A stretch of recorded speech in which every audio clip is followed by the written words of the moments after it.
வணக்கம். நீங்கள் இணைந்திருப்பது அக்கினியின் தமிழ் செய்திகளுடன். முதலில் தலைப்புச் செய்திகள். பிரபாகரனுக்கு சிலை வைக்கும் நடவடிக்கை, அனுர தரப்பு விளக்கம். நாடாளுமன்றத்தில் இசையமைப்பாளர் சந்தோஷ் நாராயணன் குழு. உப்பு இறக்குமதி தொடர்பில் வெளியான அதிர்ச்சி தகவல். ரஷ்யா அணுகுண்டு பயன்படுத்தலாம், அமெரிக்க உளவுத்துறை வெளியிட்ட அதிர்ச்சி தகவல். அமெரிக்காவில் இஸ்ரேல் அதிகாரிகள் சுட்டுக்கொலை, அம்பலமானது காரணம். தொடர்பென விரிவான செய்திகள். பிரபாகரனுக்கு சிலை வைப்பது தொடர்பில் நான் ஒருபோதும் எந்த கருத்தையும் தெரிவிக்கவில்லை.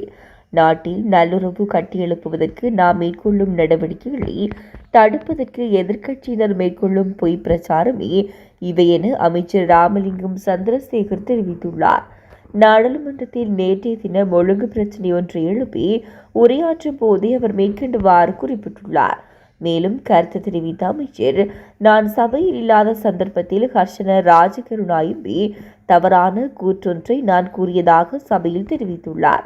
பிரபாகரனுக்கு சிலை வைப்பது தொடர்பாக நான் சபையில் தெரிவித்ததாகவும் அர்ஜுனா எம்பி அதனை அவருக்கு கூறியதாகவும் அவர் இங்கு குறிப்பிட்டுள்ளார். எனினும் எந்த சந்தர்ப்பத்திலும் நான் அவ்வாறு எதனையும் கூறவில்லை. எனது கட்சியின் தலைவர் ரோகண விஜயவீரன் நான் அவருடன் நெருக்கமாக பழகியவன். அவர் மறைந்தாலும் அந்த நினைவுகளும் உணர்வுகளும் என்றும் எனக்குள் இருக்கின்றன. அதே போன்று 89ஆம் ஆண்டு மரணமடைந்த பெருமளவானோர் உள்ளனர். அவர்கள் இன்றும் எமது உள்ளத்தில் நிலைத்திருக்கின்றனர்.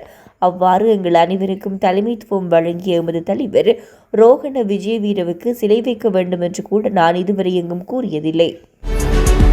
பிரபல இசையமைப்பாளர் சந்தோஷ் நாராயணன், அவரது துணைவி மீனாட்சி நாராயணன் ஆகியோர் நேற்று நாடாளுமன்றத்துக்கு வருகை தந்து நாடாளுமன்ற வளாகத்தில் உள்ள அலுவலகத்தில் அமைச்சர் ராமலிங்கம் சந்திரசேகரை சந்தித்தனர்.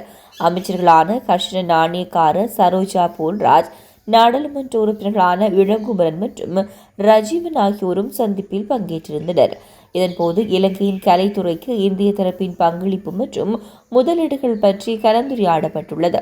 இதன்போது வடக்கில் கலைத்துறையை மேம்படுத்துவதற்கு முடிந்தளவு ஒத்துழைப்புகளை வழங்குமாறு அமைச்சர் சந்திரசேகரன் கோரிக்கை விடுத்தார். கலைத்துறை சார்ந்த விடயங்களில் முதலீடுகளை மேற்கொள்ளுமாறு அழைப்பு விடுத்தார்.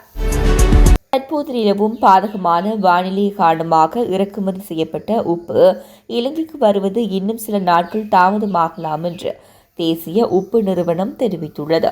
தற்போதைய உப்பு பற்றாக்குறைக்கு தீர்வாக இந்தியாவிலிருந்து இறக்குமதி செய்யப்பட்ட உப்பு நேற்று இரவு இலங்கைக்கு வர திட்டமிட்டிருந்தது. தனியார் துறையிலிருந்து இறக்குமதி செய்யப்பட்ட 250 மெட்ரிக் டன் உப்பு மற்றும் தேசிய உப்பு நிறுவனத்தால் இறக்குமதி செய்யப்பட்ட 2800 மெட்ரிக் டன் உப்பு உட்பட 3050 மெட்ரிக் டன் உப்பு கையிருப்பு நாட்டுக்கு வரவிருந்தது.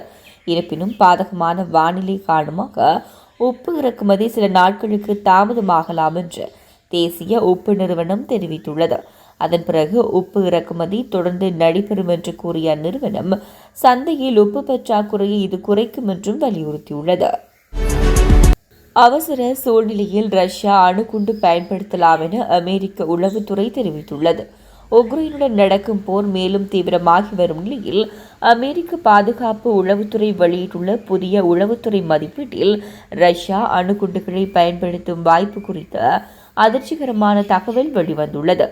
டிஐஏ வெளியிட்டுள்ள அறிக்கையில் உக்ரைன் போரில் ரஷ்யா அணுகுண்டுகளை பயன்படுத்தும் சாத்தியம் குறைவாகவே இருக்கிறது.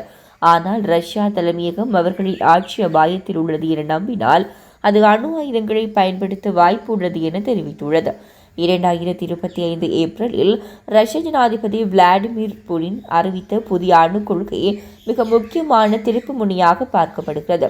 இதில் சாதாரண தாக்குதலுக்கு அணு ஆயுத பதிலடி கொடுக்கலாம் என கூறப்படுகிறது.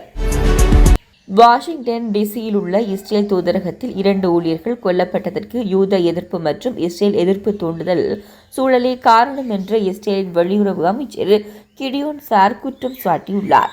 வெளிநாடுகளில் உள்ள இஸ்ரேலிய தூதரகங்களுக்கும் யூத சமூகத்துக்கும் எதிரான பாதுகாப்பு அச்சுறுத்தல்கள் குறித்து ஐரோப்பிய நாடுகளில் அதிக கவலை இருப்பதாக சார் மேலும் குறிப்பிட்டுள்ளார். உலகெங்கிலும் உள்ள இஸ்ரேலிய தூதரகங்களில் பாதுகாப்பு அதிகரிக்கப்படும் என்று பிரதமர் பெஞ்சமின் நெதன்யாகு அறிவித்துள்ளார். வாஷிங்டன் டிசியில் உள்ள தலைநகர் யூத அருங்காட்சியகத்தில் நடந்த ஒரு நிகழ்வுக்கு வெளியே நடந்த துப்பாக்கிச் சூட்டில் 2 இஸ்ரேலிய தூதரக ஊழியர்கள் கொல்லப்பட்டதைத் தொடர்ந்து நெதன்யாகுவின் இந்த அறிவிப்பு வெளியாகியுள்ளது. தொடர்ந்து மத்தியின் செய்திகளோடு இணைந்திருங்கள். வணக்கம்.